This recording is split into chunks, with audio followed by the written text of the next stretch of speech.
Hey everyone, it's TTL back with a quick video for you. Now this has literally just come through the door and it's something that I'm probably going to be working on over the bank holiday weekend, etc.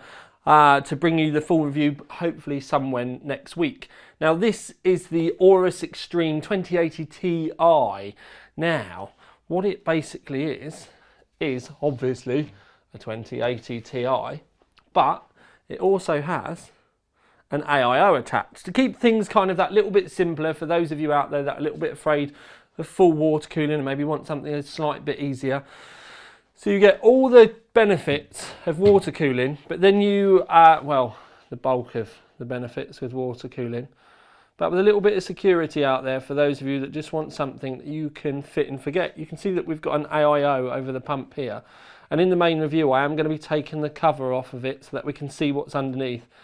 But you can already see heat pipes down there and cold plates. There's no fan on this at all. So the only noise that we're going to be getting coming out of this is going to be from the pump if we can hear it. And the two fans on the 240mm radiator are RGB as well.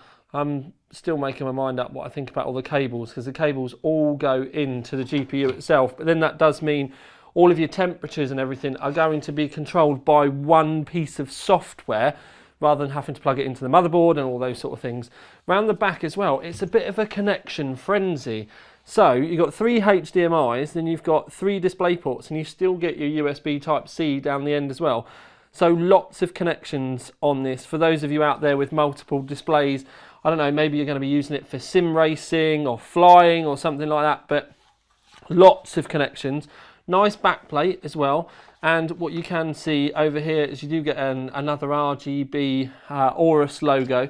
It's actually relatively well implemented. Nice simple backplate, which I think works quite well as well.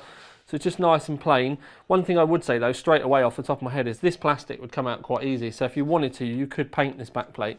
Pretty much the same with the plastic on this side as well. If you really wanted to, I think that's would be the only difficult bit. But if you wanted to, you could easily paint the rest of the shroud. I reckon you could get it off. I might even have to give it a go. But anyway, so you could paint the shroud. It's but then again, taking something apart of this value would more than likely scare off most other people. But it does look really nice. Now, like I said, we're going to be working on this for a little bit. I just thought I'd give you a look. Now, I know 2080 Ti's are still expensive, but if you think about how much the EVGA Kingpin costs, and then how much we're probably going to end up seeing the Matrix costs, this compared to those actually comes in relatively well priced. But obviously all 2080 Ti's are massively expensive. But I just thought I would share this with you really quickly so you know what's coming. And the main review will be on the channel as soon as I can get it finished.